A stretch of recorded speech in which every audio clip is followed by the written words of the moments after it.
Will Month? This is Jim Wright, president of the Station of the Cross. August is the perfect time to take action and secure your legacy, and you can do it all for free. The Station of the Cross has partnered with My Catholic Will, the only online Catholic will writing tool. Our partnership allows you to secure your legacy of faith and give hope to future generations of Catholics. Using My Catholic Will to plan your legacy is simple and stress-free. In as little as 15 minutes, you can write your will. And the best part is that it's completely free to use. Visit thestationofthecross.com to start your will today. And please consider a legacy gift to the Station of the Cross. Your faith and values will be passed on to future generations. May God bless you and your family. Experience the thunderous excitement of Niagara Falls as we celebrate a major milestone. On August 24th at the Niagara Falls Convention Center, the Station of the Cross will be celebrating our 25-year anniversary. Become a part of history while being captivated by an all-star lineup of renowned speakers: Raymond Arroyo, Candace Owens, Bishop Joseph Strickland, Mother Miriam, Father Robert McTagg, Jim Havens, and Joe McLean. After soaking in their powerful messages at the general event, get to know them on a personal level at the VIP Gala Dinner. Take advantage of this unique opportunity to mingle with our guest speakers while enjoying hors d'oeuvres and cocktails and a wonderful sit-down dinner. Make it a vacation at one of the fabulous hotels within walking distance of Niagara Falls. But act fast. Tickets are limited. Register today at thestationofthecross.com. The Catholic Church, that even in the temporal order does more truly charitable work than any other institution in the world, we see very clearly our Lord's words being fulfilled, that the fig tree will bring forth much fruit. Let us pray that it brings forth more fruit, for even though we may rejoice in the harvest, we also know that the harvest is restricted by our sins. We have to strive each and every moment of our lives by the grace of God to overcome our sins and our sinful tendencies in order that the mystical body of Christ may truly bud forth, and all the fruits that the Lord wishes to distribute to the world, whether they be of the spiritual order or of the temporal order, all those fruits may be received by the souls in this world, and so that all souls may find at the end of their lives the true meaning of those final words of our Lord, that heaven and earth will pass away and be replaced by one of two realities: the joy of eternal bliss in heaven or the pains of eternal damnation in hell. That's Sermons for Everyday Living from 6 to 7 a.m. Eastern on the Station of the Cross. This is Jesuit Father Robert McTagg, your daily host of the Catholic Current. Join me on Thursday at 5 p.m. Eastern to reconnect with Elizabeth Sullivan of the Institute for Catholic Liberal Education. We'll be talking about Catholic education and a recipe for success. Good news for a change. Join us on the Catholic Current on Thursday at 5 p.m. Eastern, coming to you from the Station of the Cross and the iCatholic Radio mobile app. Where does that leave us lay faithful? Is there anybody still in charge over there? We simply have to resist it, say, I'm sorry, Holy Father, I respect you, but my respect also includes affirming you in the truth by saying what you're doing is wrong. We like solutions and problems to go away, but there's no easy solution available to say, okay, the Pope is saying bad things, he's no longer the Pope. No, it doesn't work that way. That's A Catholic Take, weekdays at 7 a.m. Eastern on the Station of the Cross.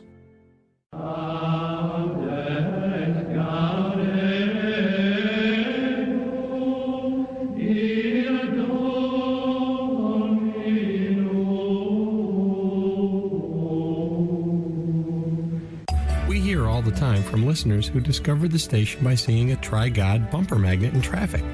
You can request a free bumper magnet and start evangelizing just by driving around town. Go to thestationofthecross.com and click on promotional material under the About tab. There you can request a magnet for your listening area. We even have one for the iCatholic Radio mobile app. Request yours today. This is Joe McLean, and you're listening to the Station of the Cross, proclaiming the fullness of the truth with clarity and charity. Heard around the world on your Android and Apple mobile devices.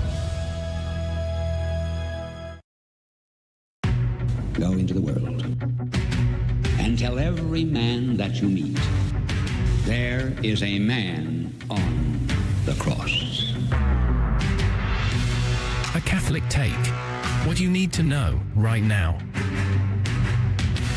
A bold synthesis of inspiration and information. Keeping you up to date on the news and issues from a courageous Catholic perspective.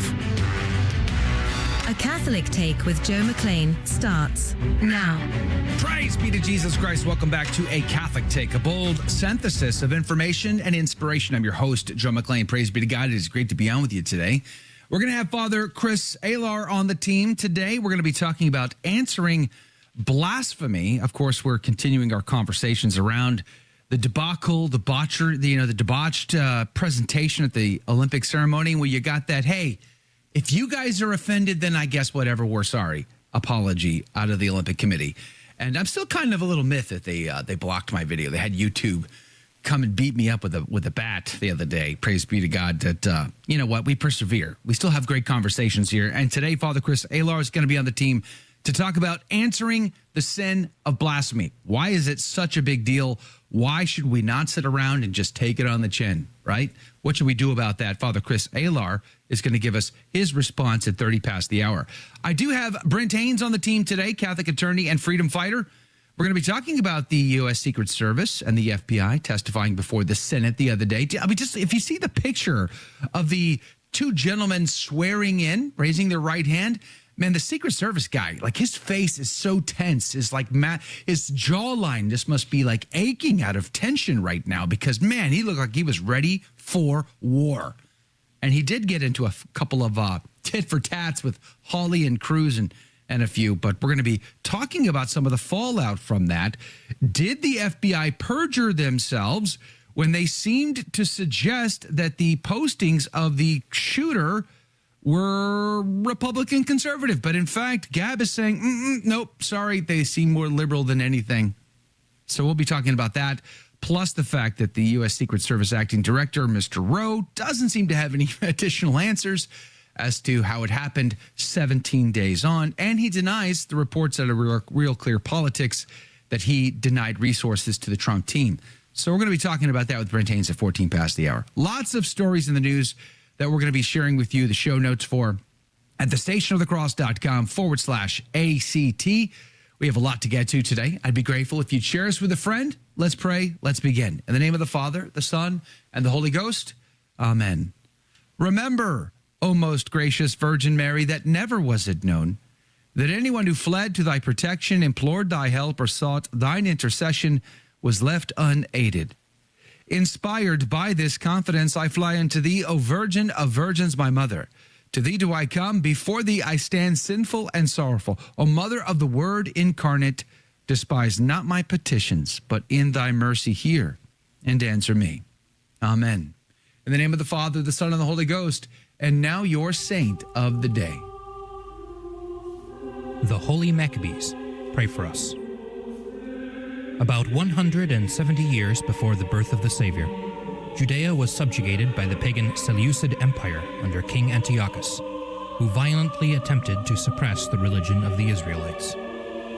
Among those arrested for resisting were 7 brothers and their mother, remembered as the Holy Maccabees. The pagans attempted to force the family to eat pork, whipping and scourging them, but the faithful Jews refused. When the eldest spoke out in defiance, he was horribly tortured and finally roasted to death. Each of the brothers in turn suffered similar fates, zealously defying the king, while mother and sons all encouraged each other to remain steadfast. The king urged the mother to tell her youngest son to save his own life, but she simply told him not to leave her and his brothers without his company after death, and the enraged king ordered that the defiant boy suffer even crueler torments than the others. Finally, the fearless mother met her end. The relics of these martyrs rest in the Roman Church of St. Peter in Chains, the patronal feast of which is also celebrated today. The Jews would eventually overthrow their persecutors and cleanse the temple, regaining their independence for a few more decades before the Romans eventually took over the region. For more about this day and others in the Church's calendar, visit thestationofthecross.com/saints and seasons. Holy Maccabees, pray for us. And now your headline news. Just the News is reporting top Hamas leader killed in Iran. Iranian media reported that senior Hamas leader Ismail Haniyeh and his bodyguard were killed at a Tehran home where they were staying while attending the Iranian president's swearing-in ceremony on Tuesday. Haniyeh, 62 years old, rose to become Hamas's political chief, as was one of Israel's top targets for punishment for the October 7 attack. No one immediately claimed responsibility for the assassination. The assassination occurred within 24 hours of an Israeli attack that killed top Hezbollah leader in Lebanon.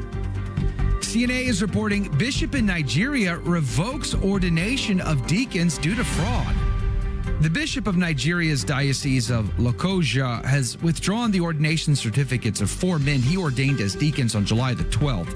After the ordinations, it emerged that everything the bishop was presented with, including the existence of the congregation the men supposedly belonged to, as well as the congregation's superior general, were all fraudulent. The bishop explained that the ordination that the men, at the request of the supposed priest, who presented himself as the bishop as the superior general of a religious institute called the Paraclete Missionaries, was all forged. Free Beacon reports Kamala's NatSec advisor probed over ties to Iranian influence network.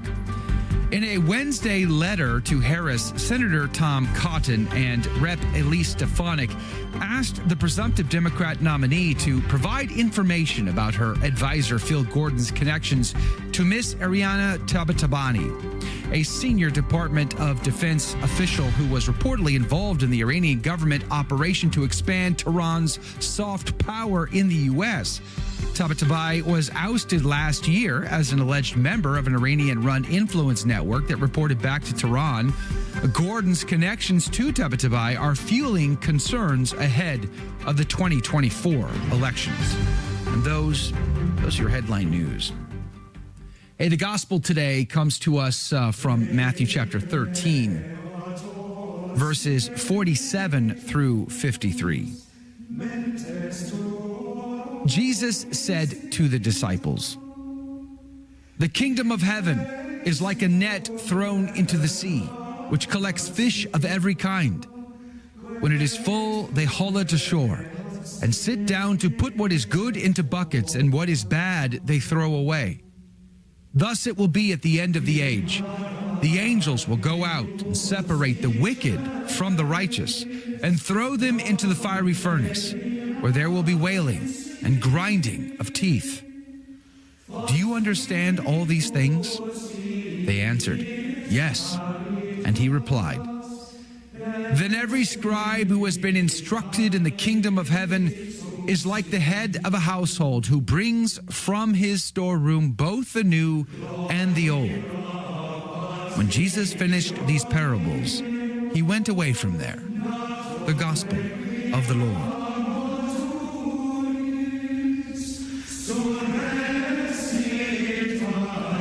Praise to you, Lord Jesus Christ. The Ignatius Catholic Study Bible says the parable of the dragnet envisions the day of judgment, when the righteous are separated from the wicked.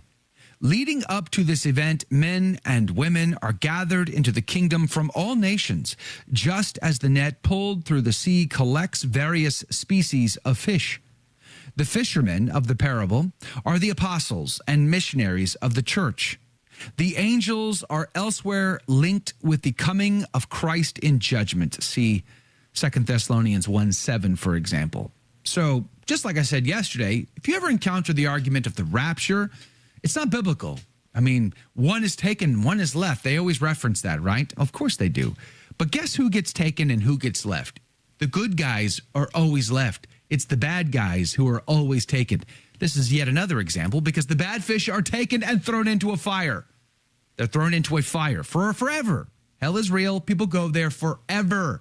So let's help prevent some of that by evangelizing.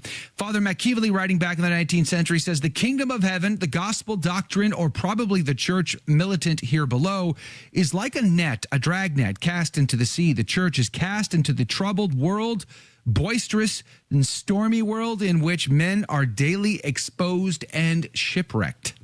Does that sound like a good thing to you? Should you be really buddy-buddy with the world, or should you oppose the world by preaching the gospel, sharing the good, the true, and the beautiful with the world that is so opposed to that gospel?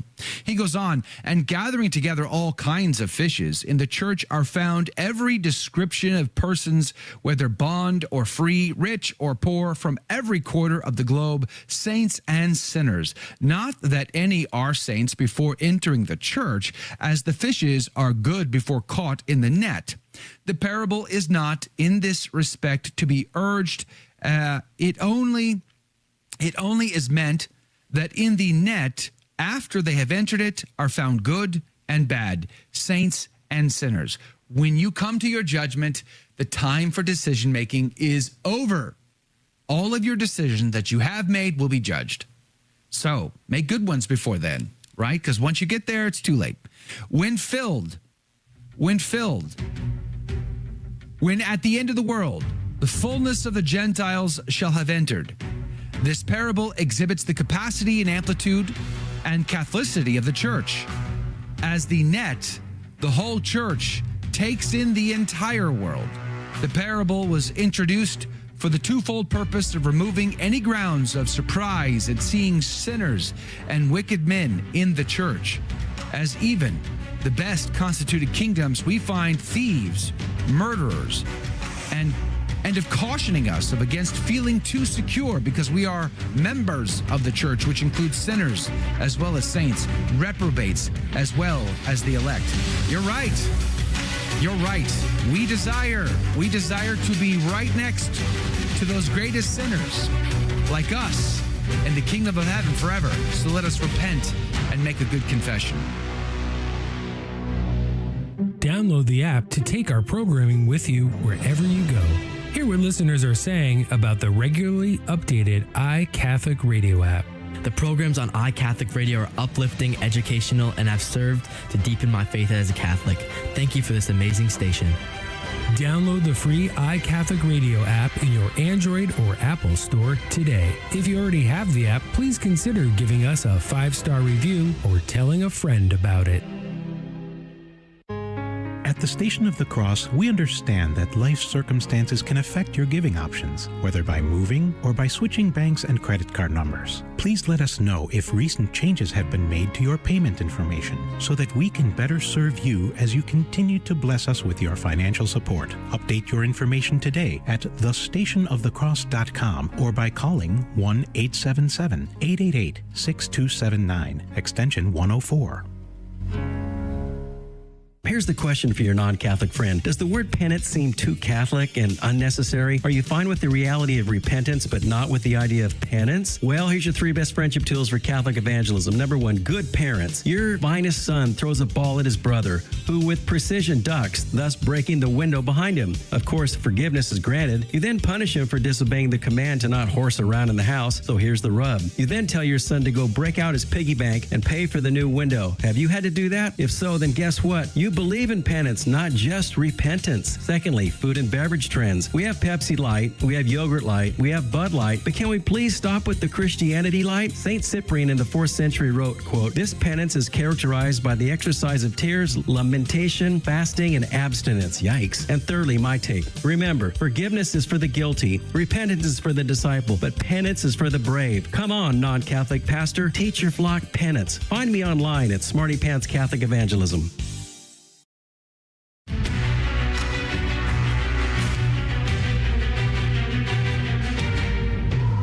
Be to Jesus Christ. Welcome back to A Catholic Take, a bold synthesis of information and inspiration. I'm your host, Joe McLean. It's so good to be on with you. Praise be to God.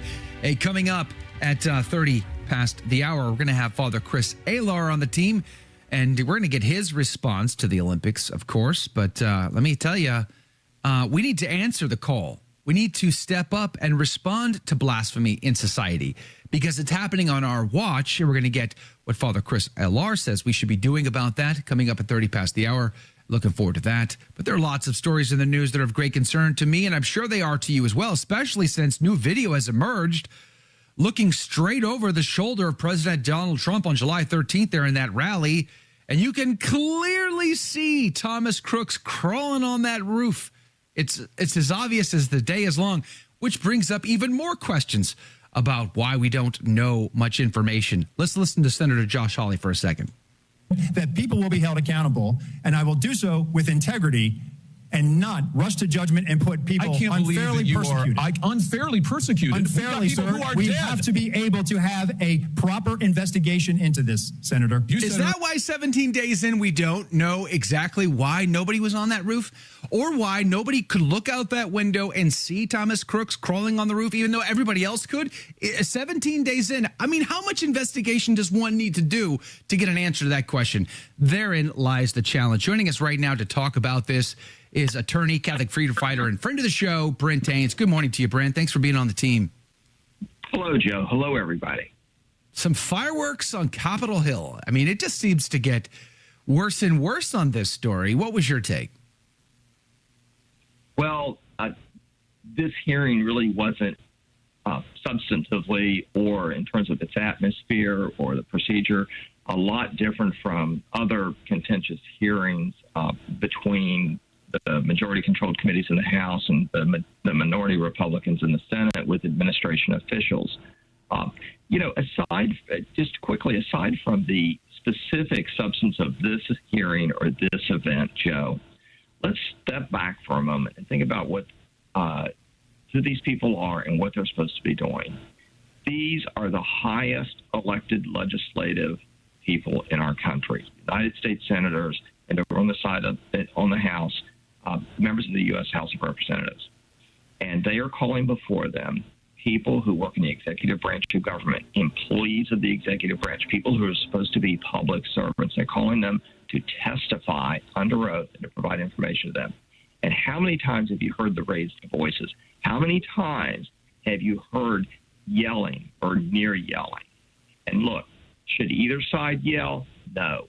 But never, except in extremely rare cases where righteous indignation would be justified, never should a public servant go on Capitol Hill and under oath start yelling or getting vehement with your elected representative in the House of Representatives or your elected senator in the United States Senate.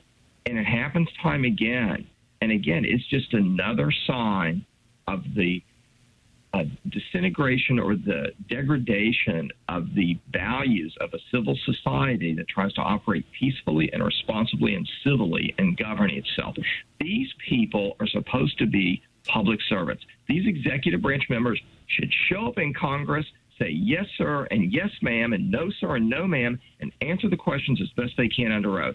And instead, they show up and they raise their voices, they yell, they argue, they engage in political departments, they dodge the questions, and they stonewall. Now, some people are going to say, well, what's new?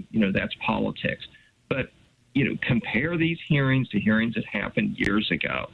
And you just see it's just another sign of the decline in the proper functioning of our government. Acting Civil Service Director Rowe appeared generally very competent. He appeared authoritative. He seemed knowledgeable, except when it came to answering the hard questions, Joe. And it's understandable that senators and representatives might start to get heated, but it's Acting Director Rowe's job and the director of every other witness to maintain their calm and to provide truthful answers under oath. And really, what Rowe did was stonewall. 17 days, and several of the senators were asking the same question. When are we going to know? When are we going to know exactly the timeline? They still don't have a precise timeline printed. They still have never, I've never seen, maybe somebody's got this information and I've not seen it, and I'm kind of watching for it, but I haven't seen it. I've never seen a map that pinpoints the exact location the van was parked that they discovered had explosives in it. I've never seen that. I mean, why not? Why can't the American people know where the van was parked and where he rode his bike from, or why he bought a ladder that morning and then never used it? I mean, there's a lot of information that seems like it wouldn't be a conflict of security or investigation protocols just to be transparent with America. But we're told repeatedly over and over and over again, well, we have to do an investigation. Clearly, the senators were upset because nobody's been fired or held accountable already 17 days into this. And so that was a big, fiery, contentious point between Acting Director Rowe and the senators. However, I want to go to the FBI guy, Paul Abate, I think his name is, the deputy director there at the FBI. He was asked about the social media post. And so far as I know, the only social media post to date that have been discovered for Thomas Matthew Crooks were from Gab. As far as I know, those are the only ones that have been discussed. And the FBI deputy director, he basically said that he was a conservative Republican in his postings. The Gab CEO, he has published these posts publicly now, so they're available to everyone. They tell a different story. They make Thomas Matthew Crooks, if in fact these are his, and I think that still has yet to be proven, but if they are his, well, he definitely supports Biden. He definitely supports open borders. He seems to be okay with COVID lockdowns and all the rest. None of those talking points are conservative ones. Why the spin here? Well, Joe, again, you raise a good point. The alleged, and let's be careful about this, the alleged social media posts that show that the shooter was a Biden supporter, need to be verified. But the FBI comes out and they release selected posts. And when I heard this and then heard the reports again and see that this is what they're releasing, it strongly suggests that they are releasing selected posts and selected posts that would portray the shooter as a conservative, someone who didn't like immigrants, etc. So now we have a report, and again, it needs to be verified, that there are other posts on this other social media website, and the Secret Service doesn't comment. There are allegedly over 700 media posts by some reports, or social media posts by some reports that have been uncovered. They do need to be verified, and we need to be careful and not jump to conclusions. The FBI releases what look like one-sided posts. It already looks like it was found out the same afternoon. People were reporting that there was an Act Blue donation that appeared almost certainly to be from this shooter. Well, if you're a Donald Trump supporter, you don't donate to Act Blue. That is a liberal, leftist, Democrat fundraising site. So why is the FBI releasing the selected post? And again, this comes from the same high-level executive branch law enforcement security organizations that came out and said the Hunter Biden laptop, was a fraud and was actually a Soviet disinformation effort. And then, the FBI goes into court only a few months ago, 4 years after saying that the Hunter Biden laptop was a fraud. They go into court and they testify under oath that the Hunter Biden laptop was genuinely, authentically Hunter Biden's. This is the same FBI that's tried to infiltrate traditional Catholic parishes. It's the same FBI that went out at dawn with their SWAT team to raid Mark Houck's home and arrest him when a local George Soros reported prosecutor wouldn't even bother prosecuting him, and who was then ultimately vindicated at trial. So people have good reason to wonder whether or not the FBI is releasing selective social media posts to portray the shooter in a particular light. But we have a right to be suspicious and to be careful, but we should be careful about this. We want to wait until we authentically, we confirm the authenticity of all the social media posts. Well, let's go back to your earlier point about why don't we know the outline of events? Why don't we know the nature of the movement? Senator Rick Scott of Florida made an excellent point. He was the governor during the two horrific shootings in Florida, one at the nightclub and one at the high school, where many people were killed. And Senator Scott made the excellent point that when those events happened, those horrible mass shootings happened, he said, he insisted, he made it clear, he said, we have to have daily press conferences. We have to keep the people informed. And you see that with almost every other event in the country when there is something horrible that happens, not just mass shootings, but any kind of horrible event, whether it's criminal or not. So why hasn't the Secret Service held press releases and explained what they know? Why haven't they? Because they can't answer the hard questions, Joe. When Senator Cruz and when Senator Hawley pressed Acting Director Rowe, he stonewalled. When asked about denying the support or additional security for the Trump campaign, it sounded like the questioning wasn't precise. It sounded like, if you listen carefully, it sounded like that Rowe was trying to say, he kept saying we didn't deny coverage for the Butler event, So it sounded like he was trying to describe the process. And unfortunately, he was interrupted. They should have let him go ahead and continue to make his point. It should have said, okay, tell us what the process is. But he was still stonewalling. He was trying to sort of subtly get around the issue because it sure looks like that it's been reported by the Washington Post that the Secret Service has denied additional security requests from the Trump campaign in the past. And then Rowe is trying to say, well, we didn't do it this time. Well, maybe they didn't ask for additional security this time because it's been denied so many times in the past. But ultimately, when pressed on who was responsible for security at the event, who made the decisions to leave the roof uncovered, who made the decision for this, who made the decision for that, ultimately, who was responsible for all of this? And Senator Hawley says he knows the name of it. Acting Director Rowe would not admit it, and he used the word conversation about request for security. He said, when there's a request for additional security, there's a conversation. All right, there might be a back and forth about how much security a given campaign request, and what type of security, the extent of security of a particular event. But ultimately, the Secret Service makes a decision. And ultimately, there's one person in the Secret Service, or perhaps a committee, or a group of people in the Secret Service who decide whether or not to extend additional security when it's requested for a protectee. And the acting Secret Service director refused to admit that. He just wanted to stonewall. He said, well, there's a conversation. No, ultimately, it's up to the Secret Service, and he just refused to say, Joe, it's a short news cycle. They're going to stonewall on this. They know other events will intervene. They don't want to name who is responsible. That's why we're not getting daily press conferences, and that's why we're not getting direct answers. I hate to sound suspicious, but this is consistent with the way this administration has been happening, has been behaving before Congress for the last 3.5 years.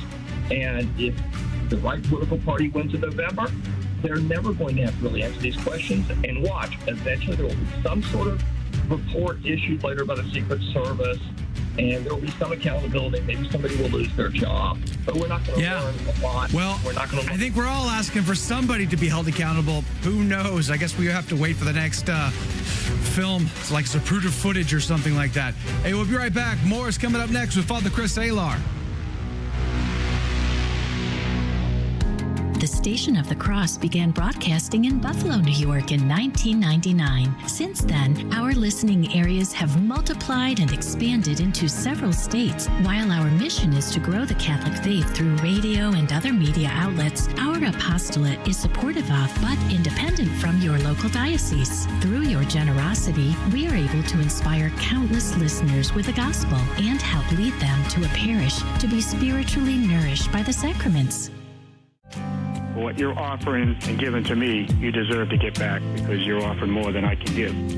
I learned so much through the Station on the Cross. I listen to the radio station daily, and I absolutely love it. I was attending the chapel and places like that, and through your programs, I was able to find out how other Protestants had come back into the Catholic Church. God bless the Station of the Cross. Donate today at thestationofthecross.com. Here at the Station of the Cross, we proudly bring the truths of the Catholic faith to countless listeners through radio and mobile devices, and we're grateful for the feedback we've received. I discovered the Station of the Cross rather providentially a year ago and have been a loyal listener ever since. I can't overestimate the value of the station, what it's made a difference in my life in terms of making me a better informed Catholic. It has enriched my faith and told me during tough times and made me laugh on several occasions. I commend the important work of this great apostolate. I'm a stay-at-home mom.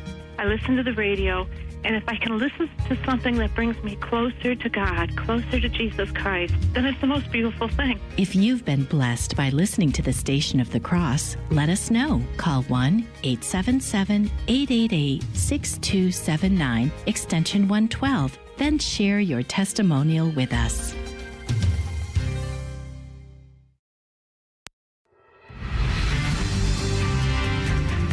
Praise be to Jesus Christ. Welcome back to A Catholic Take, a bold synthesis of information and inspiration. I'm your host, Joe McClain, and here are your headline news. The Hill reports feds hold rates at the Wall Street, waiting for cuts later this year. The Federal Reserve held interest rates steady at a range of 5.25% to 5.5% amid growing speculation that the central bank would start rate cuts later this year. Stocks rallied ahead of the decision, with the Dow Jones Industrial Average of big U.S. companies up more than 200 points in morning trading. The Fed has maintained rates at their current levels since last August in response to elevated inflation, which has remained above 3% for the last year before finally dipping beneath the 2% range in June. Breitbart reports Harris is sole candidate to qualify for the DNC roll call. Vice President Kamala Harris will be the only candidate on the Democratic National Committee virtual roll call ballot, DNC Chairman Jamie Harrison confirmed in a statement. Convention delegates will begin voting on Harris's nomination on Thursday and finish by August the 5th. The DNC announced that the 3,923 delegates had petitioned to nominate Harris, and despite the early vote to select a nominee, delegates will still convene as planned in late August at the DNC in Chicago. And Catholic Vote is reporting plummeting birth rates are dangerous. A Politico journalist singled out that the dangerous and destabilizing effects of America's failing birth rates, including Social Security insolvency, loss of economic growth, and a smaller and older workforce. The current U.S. average birth rate is far below the replacement rate. The birth rates has steadily declined since the 1960s, with a 3% decrease just since 2022. Yikes. Those are your headline news. Praise be to God. Hey, did you catch Father Chris Alar's powerful? He put out 2 homilies, actually, on the subject of the Olympics. We're going to be linking to both of those homilies in the show notes for you today. But Father Chris Alar joins us right now by phone. He's the Provincial Superior of the Blessed Virgin Mary, Mother of Mercy Province of the Marian Fathers of the Immaculate Conception in the U.S. and in Argentina. Father Alar, good morning to you. Thank you for being on with us. Thank you, Joe. Good morning. Let's talk about the sin of blasphemy. Can you define the term for me? Like, what constitutes blasphemy? Why is it so critically important that Catholics not just sit around and take it on the chin and be quiet about it? Right. See, the thing that a lot of people don't think or don't realize is the seriousness of it. Basically, we have sin in 2 ways. We sin against God, we sin against neighbor. And St. Thomas Aquinas told us that actually, compared to blasphemy, every other sin is slight. And that's a wake-up call, because it's a sin against God, which is even more serious than a sin against our neighbor, as bad as that is. So basically, it's showing disrespect to God or something sacred, or saying or doing something that shows disrespect against God or the sacred. For instance, saying something bad about God, using the Lord's name in vain, denouncing his church, or, as we saw, acting out in mockery of Scripture and the sacredness of the Last Supper. Yeah, it was. I did not watch the entire ceremony, thankfully. I didn't want to. I've heard some really bad things, and you described them in your homily, which we're going to be linking to today.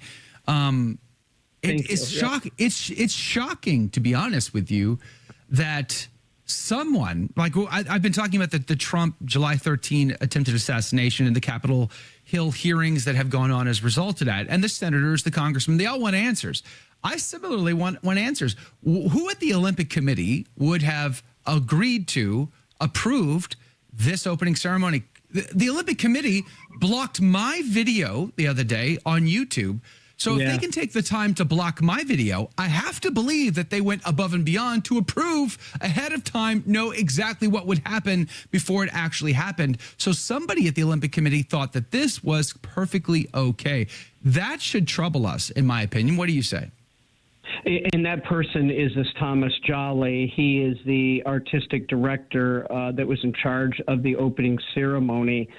And he totally, in the first time I mentioned how he totally defended this spectacle. And then the really insulting thing, it was almost like this passive-aggressive insult afterwards, as he says, I'm not aware of any criticism. And he says, we're just worried about inclusion. And I'm not aware of any criticism. Wow. And then he says, and then I gave a second homily the next day, which, trust me, I didn't want to do. I wanted to be moving on, but I had to give that second homily because he came out with this ridiculous, I'm calling it a ridiculous excuse, trying to justify that it had nothing, he used the words nothing to do with the Last Supper. And the point that we made that I emphasized in that second homily is what I'm calling the smoking gun. And that is because the main figure in this spectacle was named Barbara Butch. And by the way, I don't know if you've heard, she's now taking legal action because she's saying she's being harassed online. It's like, well, there are consequences. Never do we condone, if what she's saying is true on what people are saying to her. Absolutely never. That's not Christian. We're defeating our purpose. But you also have to realize there are consequences to what you do. And if you're going to go ahead and do that, what are the consequences if you do a cartoon of Muhammad? Well, you lose your life. You lose your life. You just don't, you got to be prudent. And prudence is something that is a lost virtue. But anyway, this main figure, the centerpiece of that, which they said they did not mock the Last Supper. It was an imitation of a 17th century Dutch painting, but actually it was both. If you're right too, Joe, I didn't watch the whole thing. I thank goodness, but then I went back and watched it, and they do both. They first organize themselves in the exact position of the Last Supper. There's just no way that anybody could state this was not in reference at all to the Last Supper. And then, yes, they went on to that Bacchanal, that Greek revelry and party and whatnot, but they did both. But the thing is, she's saying that it had nothing to do with it. I'm sorry, the Thomas Jolly. But here's the interesting thing. She posted on Instagram the actual Last Supper painting, the actual painting of Da Vinci. Yeah. And her words, and this was in the New York Post. She said, quote, oh yes, the new gay testament. And she showed the picture of the Last Supper. Now, it doesn't take anybody with any brain power to be able to figure out that when they removed that, they are basically now saying it had nothing to do with it. She removed it, but it's too late. So many people saw it. So I guess I got to say, please don't insult our intelligence. Come out and say exactly, the truth or what our intent was. Listen, we may have done it the wrong way. Our intent was to wake up people. You feel Christianity is oppressive, whatever their argument is, which is false, but whatever it is. But instead, insulting our intelligence and saying it had nothing to do with it, the central figure posted the picture of the Last Supper. So how could you say it has nothing to do with it? That's the issue. One of the things that I think is just mind-blowing to me is when they brought up the whole Bacchus argument, the whole, the dinner to the Greek gods. Does that make it better? Or does that make it worse? The fact that they're trying to point out that this painting, this Dutch painting, was the true target. The Dutch painting predicts worshiping pagan gods, which are demons, and debauchery and orgy. Did we not learn anything from the golden calf? They got up to play in Exodus 32. It was an orgy to a demon under the guise of a bull, and that is why people died that day. It is a horrible thing, and it doesn't make it better. It makes it worse. Don't you think, Father? Yes, and the thing you just mentioned, what a lot of people don't realize, in all this honor of the Greek god Dionysus and then the Roman version of him, Bacchus, St. Paul told us if we worship a pagan god, it is worship of demons. And so the Roman name of this Greek god Dionysus, he's the god of pleasure. He was the blue guy, right, in the event. And they went on, and you know what nobody else is saying? Okay, let's, even for the sake of argument, say that this was about this Greek god. Let's even for the sake of argument. What about the headless woman, who they admit was Marie Antoinette, which they keep pointing out she was convicted of treason? That was a sham, first of all. And secondly, they keep pointing out to her insensitivity to the poor to say, let them eat cake. She never said that. She never said that. Let them eat cake. It's absolutely a fabrication throughout history, an urban legend. She never said that. And they kept saying that she was, treason and conspiracy, stealing from the state. And that Thomas Jolly's passive-aggressive statement even says, sound familiar, ? Like he's saying this, the church is doing that. So they just keep needling. But the whole French Revolution is the state becoming, or I should say we becoming God. Communism is the state becoming God. But in the French Revolution, it's we become God. And that's what the World War I was the fulfillment to end the Christian monarchies. And I said that in that second homily, and boy, did I get slammed online. People calling me vile, that they want to vomit listening to me because we are saying that we shouldn't have ended the Christian monarchy. The greatest history in the world was the Christian monarchies of Europe. People had freedom. People were able to worship. People were able to do the King Louis IX, their own king, is one of the greatest saints who ever walked this earth, and they're tearing statues down of him. I said in that homily yesterday or a couple days ago, I can't even believe we're having this conversation. We've gone so far, and so how we've got here, the answers are many, but why we are here is just, it's baffling. Well, I got to tell you, it is baffling, and I think that's part of the equation here. There seems to be a diabolical confusion, a diabolical manipulation, and people who should have a common sense filter don't seem to have one. Why do you think that is?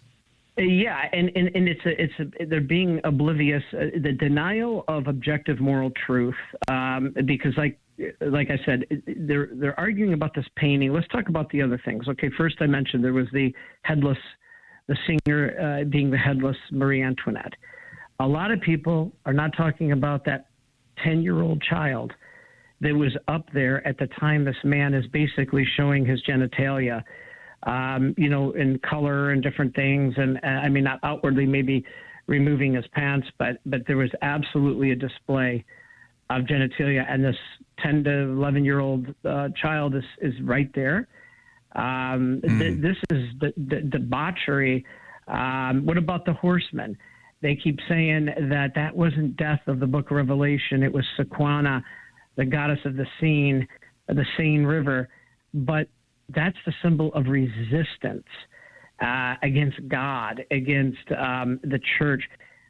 So even if they want to argue about this painting, what about all your other symbolisms here? The mocking against Christianity, and there's really the worship of the golden calf during those ceremonies. Right. You have the mockery, like not just the horsemen, the Last Supper, but you got genitals, you got the worship of a golden calf. There's a lot here. And then the drag queens are, in meaning, very dangerous. Yeah. Carnival run amok, perverting the good, the true, and the beautiful seems to be the standard for the day we live in, the times we find ourselves in. But someone once said we were made for times just like these. So therein lies the question. We're at a break with Father Chris Alar, and I want to ask after the break, what do we do about that? How do we properly respond to this? How do we live virtuously, heroically, courageously in a time that wants to give us drag queen, perversion, golden calf, pagan, demon worshiping nonsense? All of that and more with Father Chris Alar coming up right after this break. Don't go anywhere. We'll be right back. Share us with a friend. I'm Jim Havens, host of The Simple Truth, heard weekdays at 4 p.m. Eastern on the Station of the Cross Catholic Media Network. This is kind of the playbook of how the culture has been so decimated and destroyed. I think the most important thing is to just recognize how much we have been manipulated. You know, I've come to see anytime Christianity and Judaism are weak, the occult just fills in. It's like the jungle. You know, the weeds just come in, and that's what fills the gaps. That's The Simple Truth, weekdays at 4 p.m. Eastern on the Station of the Cross. Atheists claim theists are essentially no different than atheists because we reject gods too, such as Greek and Roman gods. But this is plain absurdity. What's our reason? First, it's an abuse of language. A theist believes in at least one God. An atheist doesn't believe in any God. They're mutually exclusive terms. To say a theist is an atheist to most gods is like saying a married man is a bachelor to most women. Second, it's bad reasoning. To say I'm an atheist because I reject some gods is like saying I'm an anarchist, one who rejects all forms of government because I reject communism and fascism, some forms of government. But that's silly. So the claim that atheists and theists are no different doesn't hold water. I'm Carlo Broussard with the ready reason for Catholic Answers, Catholic.com.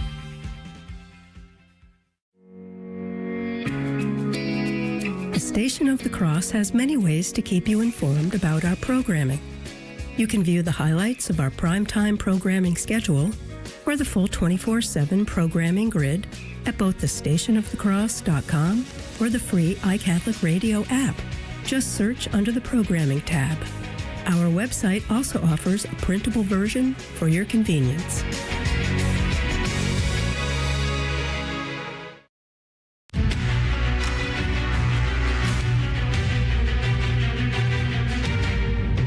Be to Jesus Christ. Welcome back to A Catholic Take, a bold synthesis of information and inspiration. I'm your host, Joe McClain. It's good to be on with you. Praise be to God.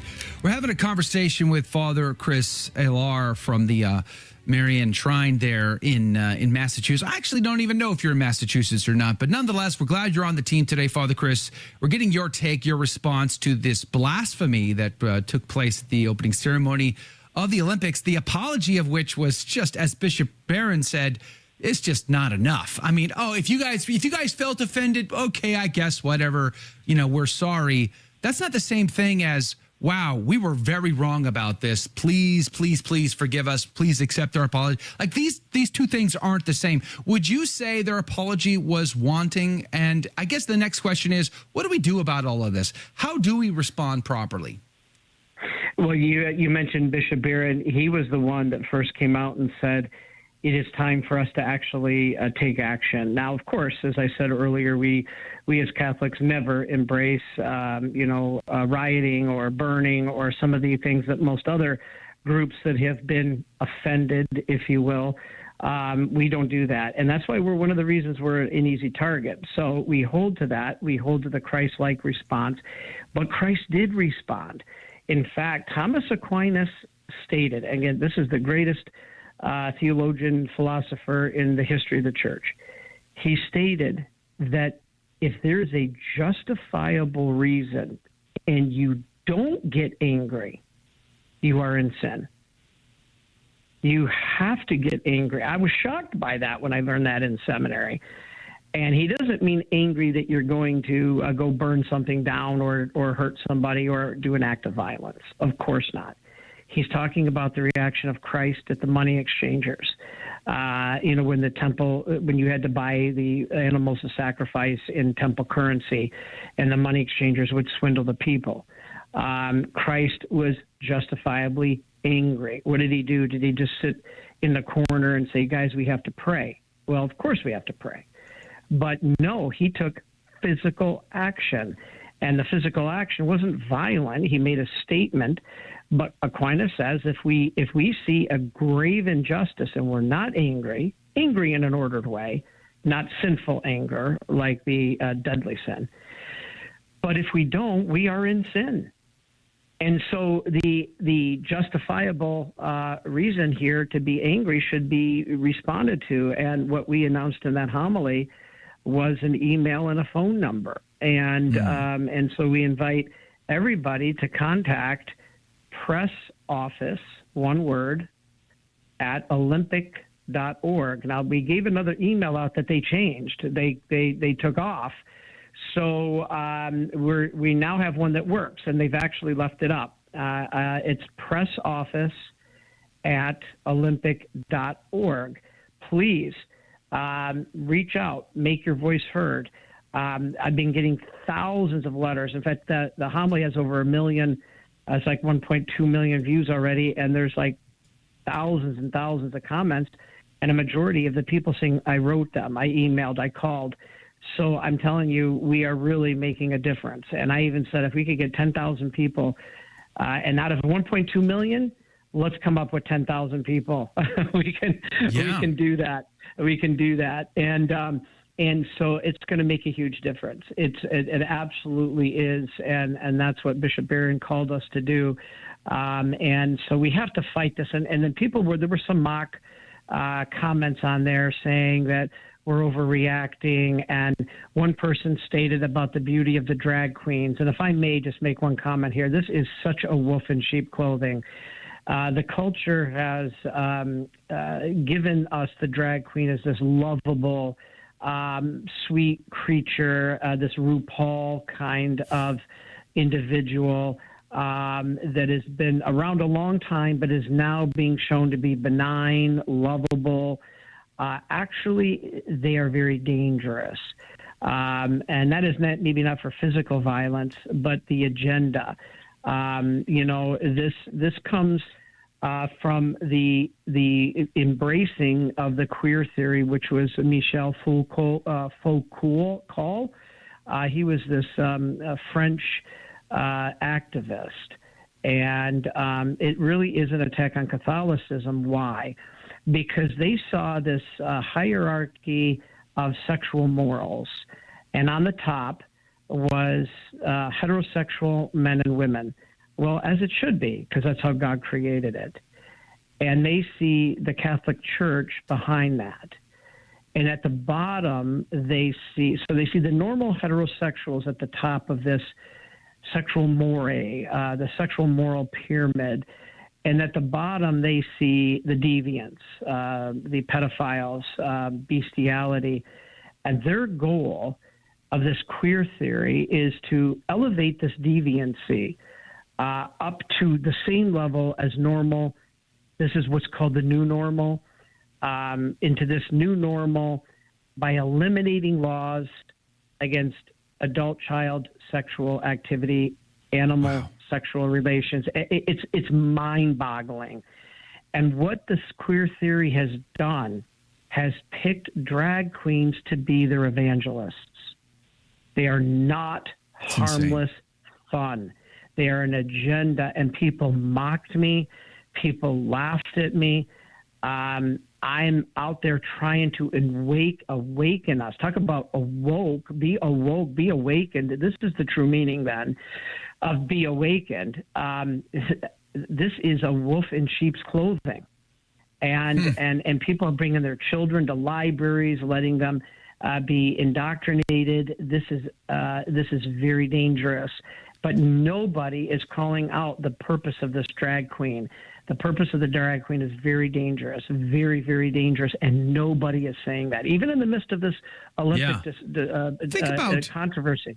Yeah. Think about the hypocrisy of this for a second, Father. How many, Hollywood movies have been made, endless amounts of documentary films and articles and books on the subject about the the pedophilia and the pederasty of priests, of predator priests within the Catholic Church. Rightly so, mind you, rightly so.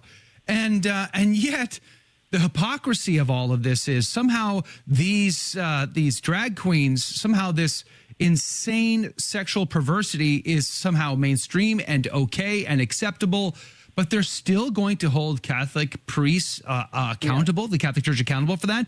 I mean, dioceses are bankrupt. Churches and seminaries are being sold at auction to pay off the debt. And yet this is shoved down our throat as something we're supposed to accept. And when we push back, we're the bad guy. That seems utterly bizarre. I go back to diabolical confusion. It is. And the thing is, what people also don't point out, and I did a talk on this on our Explaining the Faith series on Saturday mornings, every Saturday at 11, is the problem in the Catholic Church. Absolutely. Go to the Jenkins study out of Penn State, go to the John Jay report. The problem in the Catholic Church is not pedophilia, it's homosexuality. Yeah. A vast majority of those cases were post-puberty. Now, does that make it right? No, of course not. But these were mostly males, adolescents, post-puberty, like 14, 15, 16, 17 years old. Still wrong, still decrepit, still absolutely wrong. But the media won't call it what it is. It's really a phobophobia. It's a homosexual problem. It's not a pedophilia problem. There's almost very little pedophilia, but you can't say that because the media's already twisted it. Here's the real stats, Joe. If you look it up, the real stats are 85% of abuse happens in the home. That's a known fact, again, from the John Jay report, from the Jenkins study. 14% happens in schools and schools and extracurricular. 1% happens in religious institutions. Of that, the Catholic Church is in the bottom half. Still wrong. We still need to fix it, but the perception is totally different. Yeah. It's hypocrisy 101. No one should stand for it. Anybody with common sense should be opposed to this. Thanks for providing that email. We're going to put a link to that in the show notes today. If you want to contact the Olympic Committee and let them know you're disgust, you can do that. Go to thestationofthecross.com/ACT. Father Chris Alar, thank you very much for being on today from the Marians of the Immaculate Conception. Grateful to have you on the team today. God bless you and God love you, Father. And God bless your work. Thank you. All right, we're going to go into the after show, get your take, your opinion, and we'll see you right back here tomorrow morning. Timothy Flanders will be on the team from 1 Peter 5. God bless you, and see you then. So what did you think of today's show? Let's discuss that right now in the after show. Your take on the after take. Comment, interact live with me and the team. All you need to do is search for one of our live video feeds on Facebook, YouTube, Rumble, Twitter, LinkedIn, and elsewhere. Simply search for the Station of the Cross, Joe McClain, or A Catholic Take. I'm looking forward to seeing you and interacting with you directly. It all starts right now. It's the after show. And we're back. Welcome to the after show, everyone. And I just want to say, vive le roi. Vive le roi. You and your fancy French. Yes. Oh, good morning, everybody. Man, the struggle bus is real. You sound today. A little tired out, Joe. I don't know what's my problem, to be honest with you. Today, the struggle bus was real. Just having a hard time with it. But I'm glad to have had a great conversation today with Father Chris. Glad that worked out. It almost didn't, though.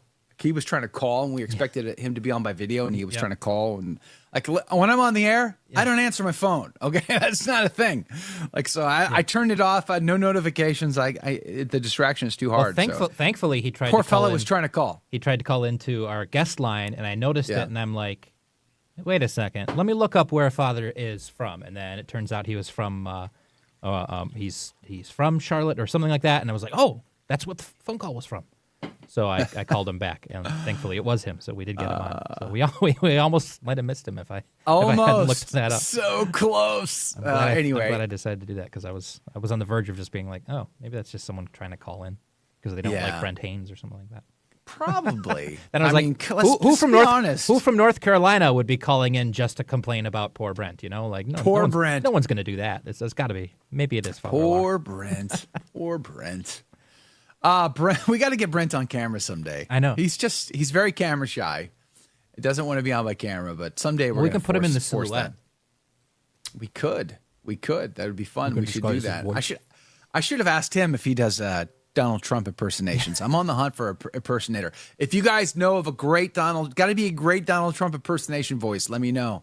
There's a whole bit that I'm trying to put together. I'd love to have that. It'd be amazing. Can I just say thanks to my super chats? I mean, you guys are amazing. Sharon, and I think it was KSW that was it KSW Benedictine Oblate that sent out a super chat earlier. I've lost track of them because whenever the show goes off and I go into after show mode, it only shows me so much of the chat. I don't understand why that is. Oh, it was. I see it here. I was able to filter for it. KSW Benedictine Oblate, you're amazing. Thank you. And Sharon, you're always amazing. Praying for you in your health today, Sharon, by the way. God bless you both. Very, very awesome that you guys are so supportive, so thank you. Janice says you did great. I don't know, Janice. My brain is just turned off today for some odd reason. James 16897. Troy Lockett, good morning to you. Karen Collins, Paul, Damon, praise be to Jesus. By the way, did you guys see that YouTube video from Live Action with the dudes in the men's locker room talk? Have you seen that video? It's pretty funny. It's good stuff. I highly recommend it. We should put it in the show notes today. I'd play it, but Live Action probably send me a cease and desist or something, or have me banned from YouTube, just like the Olympic Committee did. So I hesitate to show that, but it is hilarious, and you should watch it. It's fun. Mike K, our friend from Virginia, the brick wall. I'll be cruising through Virginia first week in September on my way back from New York and New England area. The plan is I'm driving up with some of my kids to New York. We're going to be hanging out for the conference on August 24th. I'm going to work from the studio there for a few days, and then I'm going to head over to New England. I'm going to be in New Hampshire for the September the 1st. First Sunday in New Hampshire. We're going to be there at St. Stanislaus in Nashua. If you're anywhere in the New England area, come hang out. Go to High Mass at St. Stanislaus. We'll hang out after.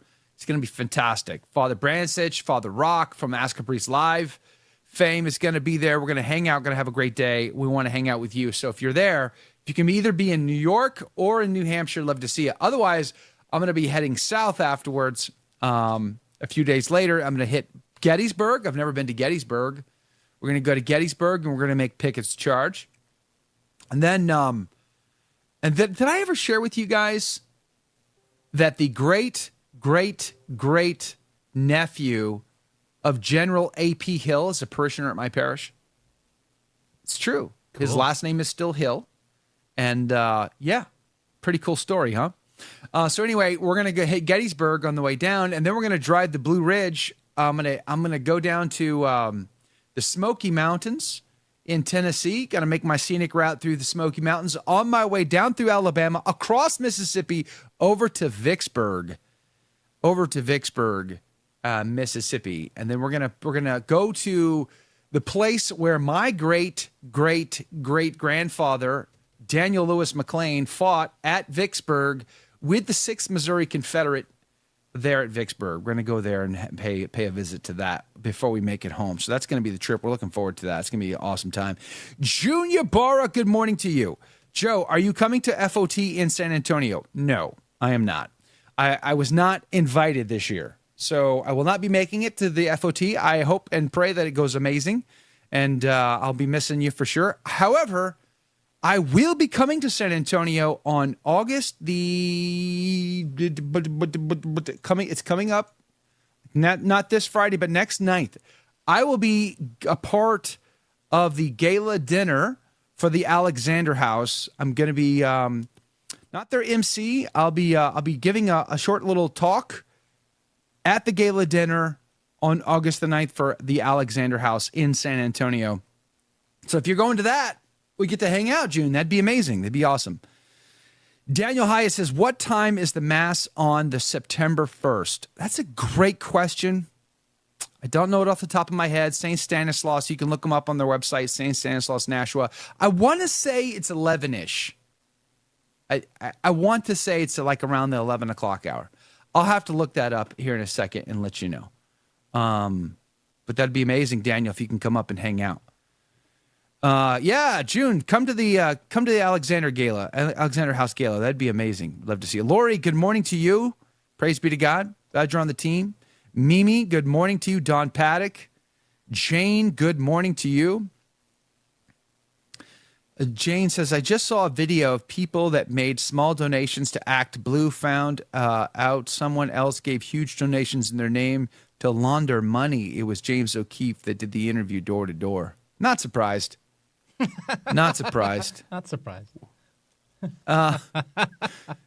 Patty, good morning to you. Good morning to you. Praise be to God. Hey, I see you, Nick the Mike and Sci-Fi Mike over there. Good morning to you on the Rumbles. If you're on Rumble for the first time, let us know. Yvonne is here, though. Karen Collins, Janice, good morning to you. Mimi, Sky, good morning to you. Karen Andy Bashaw says, I recall the FBI and U.S. Secret Service stated earlier that there was no online presence of the alleged shooter. Well, they didn't know at the time. Now they do. Now they're saying he's a Trump supporter and a conservative. Yes, they are. FBI director seems to believe he can say anything without factual evidence. Well, listen, I was talking to Brent about this offline yesterday. I'm okay with them telling us what information they have now with a caveat that says, but listen, we're investigating. We don't actually know what this means just yet. Okay, so look, guys, here, just so you know, the shooter was wearing Vans shoes. I don't actually know if he was wearing Vans, to be honest with you. I have no idea. But let's just say, okay, the shooter was wearing this and that, or he had this in his pocket or that, or, you know what I mean? Like any of those details, like anything that would seem nonsensical, I'm like, you should tell us. Just tell us everything you know, with the caveat that says, but we're investigating. We don't fully understand everything. We don't have everything connects just yet. So we may be changing our opinion of these things later. Don't hold us accountable just yet, but here's what we know. Like, I would appreciate that level of transparency, and I would accept that caveat. I'd be okay with that. So if they said, hey, listen, as of right now, we don't know of any social media posts, but we're still digging. Okay, fine, fair enough. And then a couple days later, they come out and say, hey, we discovered social media posts. Here's what we found. But we're still digging, and we have yet to confirm that this is, actually him or something. Like, I would be okay with that. I'd be perfectly fine. It would feel like they were at least trying to give us the information as they get it. But that's not what we get. We get the kind of the opposite. We get the stonewalling. Well, it's been 17 days. So in 17 days, I have not yet had the opportunity to take all of that team that was present there that day, all of the local and state assets that was present there that day, put them all in a room and ask them for their takes on it and get their feedback and figure out exactly why there was no one on that roof, or even more importantly, if someone was in that window and had a view of that roof, why they couldn't see it while it was happening, especially since you had the video of the guy moving around up top and you could see it from a mile away. I could take that 17 days and you don't have all those people in front of you. Like, that's day 2 of the job, of the investigation. Day number 2, you're back there on site.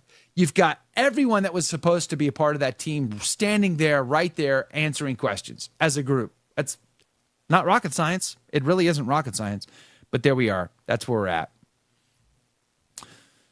Becky, good morning to you. Praise be to God. Jen Nugent, good morning. Kathy DeLorenzo is on the team. Good morning to you. Praise be to Jesus. Glad you're here. Trad Jack Burton, tweed in tow, says, Father Alar speaking fluent Jakeese right now. Oh, my heavens. Triggering Jake. Positively triggering? Can you positively trigger someone? Positively triggering Jake on ACT. Yeah. Oh. Louis and Antoinette. Ora pro nobis. I love it. I wasn't expecting a full-throated defense of Catholic monarchy on the show today. I know. Like, that's what I'm saying. Like, dream come true. That was great. The dream come true. Hey, the Fairfield Carmelites are not far from Gettysburg, about 45 minutes. I wish I had time for that, actually. I would stop and visit the Fairfield Carmelites. That'd be amazing. But unfortunately, I will not be able to make that stop, unfortunately. Helen Grace, good morning to you. Good morning to you. Noonie is here, and Proximus is back. Good morning to you. I see Alberto. Good morning to you, Alberto. Eric is here. Good morning to you, Eric. It's going to be, wait, hold on.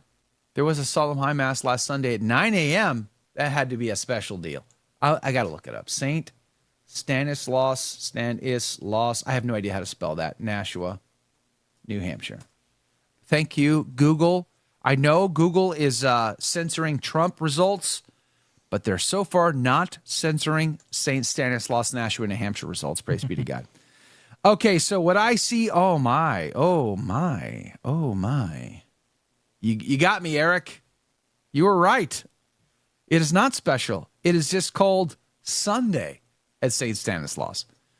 7 a.m. low mass, 9 a.m. high mass, 11 a.m. high mass. Okay, there's a trick. There's the trick right there. What mass are we going to go to? Well, I gotta be honest with you. Well, someone once asked me, Joe, why do you go to a mass in Latin? And I said, because it was at 11 o'clock. And they go, what? I go, yeah, you could say that in Swahili. It's 11 o'clock. That's the mass for us. It's 11 o'clock. That was true a few years ago. It's not true now, but it was true back then. And so we're 11 o'clock mass going people. So I'm feeling inclined to go to 11 o'clock. Eric, should I change that? Should it be 9? Let me know. Let me know in the comment box if you think I should do the 9 or the 11. Sharon says high mass is 9/11. I should have looked it up before I spoke. Unfortunately, Joe McClain getting fact checked live on his own show is the baller package, as the kids say. Colleen, good morning to you. Los Creole is back. 9 a.m. high mass is better, he says. Time for donuts after the NFL at 12 and the NFL at 12. Los Creole, man. Bro, aren't we boycotting the NFL? Didn't we disagree? Didn't we agree to that? Like, no more NFL. Sounds like Los Creole's probably watching the Olympics too. Oh man, poor Los Creole. What? No. Well, say it isn't true. Either is fine, Joe, says Eric. We go to the 9 a.m. or the 11, depending on when my boys are scheduled to serve. They are both good. Well, maybe I'll get a two for one special. Maybe I'll get up early that day. I'll be driving in from Meredith, so it's about an hour and a half drive. But maybe I'll get up early. I'll go to the 9 and stay for the 11 and hang out. I plan to hang out most of the day is my plan. I just plan to hang out most of the day, and maybe the Vespers. 2, I think it's at 2, if I'm not mistaken. Maybe we'll hang out for that too, and just spend some time. Father Rock is there. Praise be to God. That's very early. You guys got a great Vespers. You guys got a. It's too early for you? Is that what you just said? That's a very early for Vespers. 2 p.m. What's at 2 then? I probably am misspeaking as usual. What's the hour at 2? I don't know. Normally they would have. I mean, we play Vespers on our radio station at 3 Eastern. So, but I mean, I'm not saying you can't do Vespers at 2. It's just pretty early. I don't know. Normally I see Vespers being done like between 4 and 6. I'm guessing, to be honest. Is it Vespers? Sharon says it's Vespers. Okay. Yeah, that's. I was guessing off the top of my head. Just pretty early for Vespers, in my opinion. But. Did Jake just you're say doing nothing wrong with that? Doing it before noon. Hey, listen, man. You do you, boo. Yeah, that's is that what you just said? That's what I heard. That's what I heard. It's a little early. Listen, man. Listen, bro. If you identify at Vespers at 2, that's you do you, boo. This hour identifies as Vespers. There we go. Dang. I wonder if is Father Brancis texting me right now? Like, I know, like he should be. Me, like is he texting me, Jake? There's a long precedence for doing Vespers. Father, I know you can anticipate hours all the time. I'm not saying it's wrong to do it. We're already anticipating. I'm waiting. I'm anticipating the text from Father Brancis. Get him, Father. Get him. Get him. You just Oh man, right under the bus. Wow. It's Eric fine, says, Father. It's fine. Eric says either is fine. So that's what I'm thinking. I'm thinking I'm going to lean towards maybe going to both. I don't know. We'll see. Maybe I'll get up early that day and make the drive in early. We'll have to just see how it goes. David says, visit the brothers and sisters at the Benedictine Monastery after 9 in Nashua and Vesper there or Vesper these, David? We'll have to see. I'm scheduled to hang out there at St. Stanislaus with Father Brantich and Father Rock. Looking forward to that. Praise be to Jesus. And anybody we can hook up with while we're there. We have some old friends that go there, and we're very much excited to see them again. So that's going to be a lot of fun. So that's going to be the first Sunday in September, to be sure.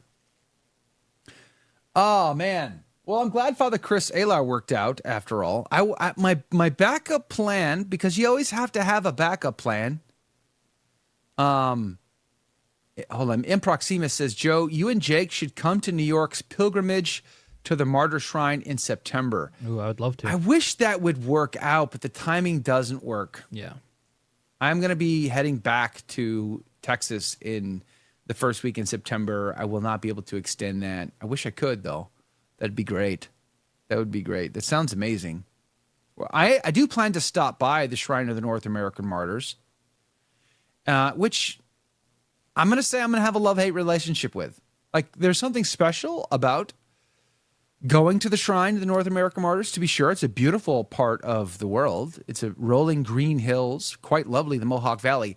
And because my son and I, in particular, are history geeks, we are going to go visit the house of Catholic Scottish Highlanders, Sir John Williams, I think his name is, who was a loyalist, a monarchist, fought against the revolutionaries here in America, ultimately had his land confiscated, and his son had to lead the people out of America into Canada to escape the persecution But Joe, under the hands he of was the Catholic. Protestant revolutionaries. He was Catholic and he fought for a Protestant monarch? He did. How dare he do that? How dare Fascinating, isn't it? How dare By he the uphold way- the established order the way that the church has actually always commanded us to do? How dare he? Tell me how you really feel, Jay. Don't hold back, okay? Like, I feel like you're holding back on me. I feel like you're beating around the Yeah. bush a little there. I think, I don't. can you listen? Are you? I don't like are revealing you my true the? feelings. Are you the acting director for the Secret Service? I mean, because I'm starting to feel like, are you Christopher Ray? I'm just wondering if you're Director Cheadle there, Call me General Jackson because I'm stonewalling. Yeah, apparently you are just holding back what you really feel inside. I think you need to. What I think is you need to light a candle, okay, and come to grips with your inner emotional feelings. Does it have to be 51% beeswax? Or should it? Well, or does this have to be a soy candle? Jake. Yes, brother, you can't be so backwards, okay? you can't be. We've been there. We've done that. Just like Kamala Harris says, you know, how does she say it? Something about once was and will be again, but never has been. I forget. I don't know how she says it. Something along those lines. You got to stop that. Are you voting for Kamala? I just think you maybe outed yourself. Is no longer was. What once was is no. What? Say it again. Say it again. What once will be is no longer was, Joe. Once. One more time. What? What? I said what once will be is no longer was. I just heard a tinge of Yoda in your voice. What once was will never be.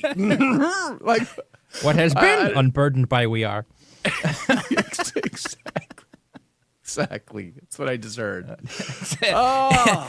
Evelyn, of course, Evelyn says, "I am being burdened by this conversation." Yes. No kidding. That's. Oh man, that's funny. I'm sorry. I just couldn't help it. But anyway, Jake, listen. Okay, Catholics, Scottish Highlander Catholics who fought for the crown. Why would they do so? Maybe they were hoping to make him Catholic again. You know, they used to wear these hats that would say "Make the crown Catholic again." Yeah. And they did an acronym of that, but nonetheless, that was their hope, their wish. They, they were Scottish, so it would have been a tam o'shanter with it on it. Exactly. You know the very last Scottish Highlander charge? Do you know where that took place? The very last Scottish Highlander charge. Are you going to argue that it was in World War II or something, or World War I? Is this one of those cases where they charged? I'm going to argue that it was in. I'm going to argue that it was in the Carolinas during the American Revolutionary War, with Scottish Highlanders fighting for the crown against rebels. Mm-hmm. So there's a reputation there. So we're going to stop. It's that house, the Sir John Williams. If I'm correct about that, I'm doing it off the top of my head, and I'm old, which means I could definitely be wrong. I need to put my screen back. That house is located in the Mohawk Valley, right close to where the shrine is. So we're going to stop by both of those locations, and we're going to share a bit of that story with our Instagram group. No, Telegram group. See, boy, today's the day, man. I need more coffee. Like, what in the world is wrong with me? Our Telegram group. We're going to share that with our Telegram group. So I'll share my entire journey. I'll be posting videos and pictures and personal stuff along the way on my trip up to New York and back in the Telegram group. So be sure to be on the Telegram group by being on the email list. And you join the email list at thestationofthecross.com/ACT. So Scottish Highlanders supported the crown because monarchy is better than democracy, even if you have a bad monarch. Wah, wah, wah. There you go, folks. That's why. I mean, it's really as simple as they saw it as a rebellion against, the proper, order of society and even if they didn't like George. Yeah.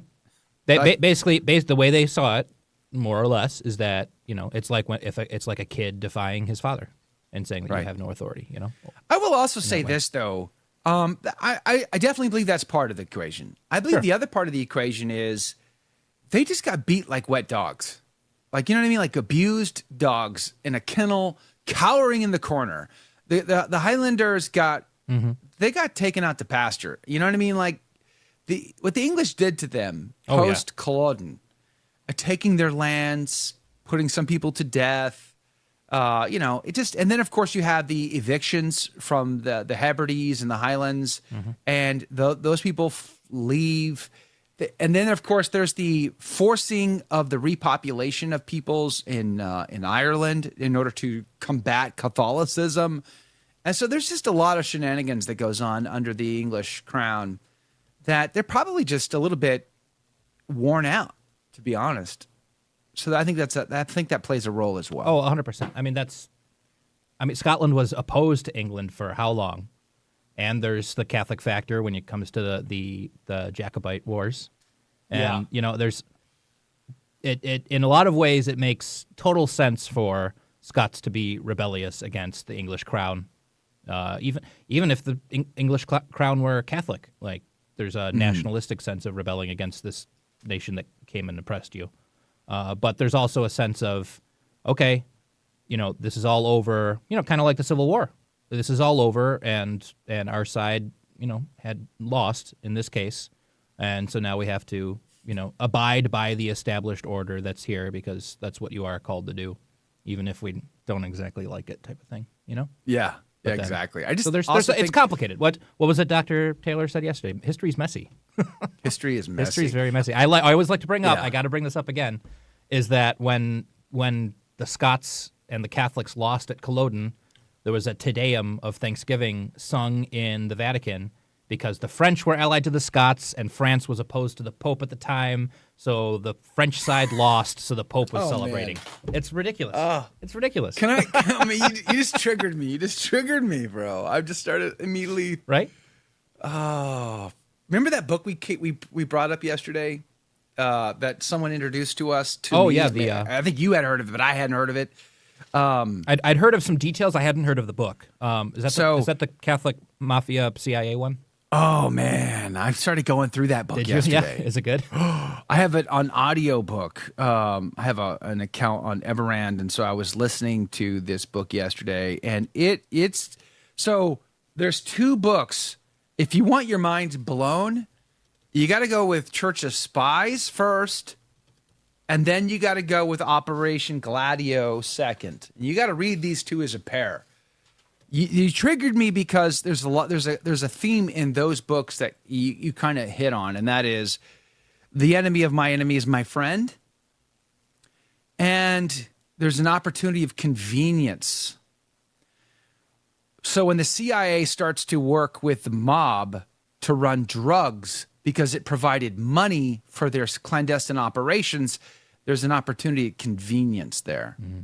If the American people weren't going to begin funding the CIA operations, well, then we got to get our money elsewhere. And if taking American money directly to fund our operations means oversight and accountability, we got to get our money elsewhere. So we don't have oversight and accountability. So they work with Lucky Luciano to start opening ports and running drugs, and making sure that, because the enemy of my enemy is my friend. Mm. So the mob is the enemy of Mussolini and the fascists. So the mob must be my friend. And the mob, under Lucky Luciano, decided to break their own rules and start running drugs more. Before that, they didn't really get into drugs. Heroin was a thing with entertainers in New York. So they got into that business, and the CIA helped with that business. So they got a lot of money out of the deal. But they needed a bank. They just needed a bank that, didn't have public scrutiny, was not going to have any oversight, no auditing, no records. Who's got such a bank? Oh, the Vatican's got such a bank.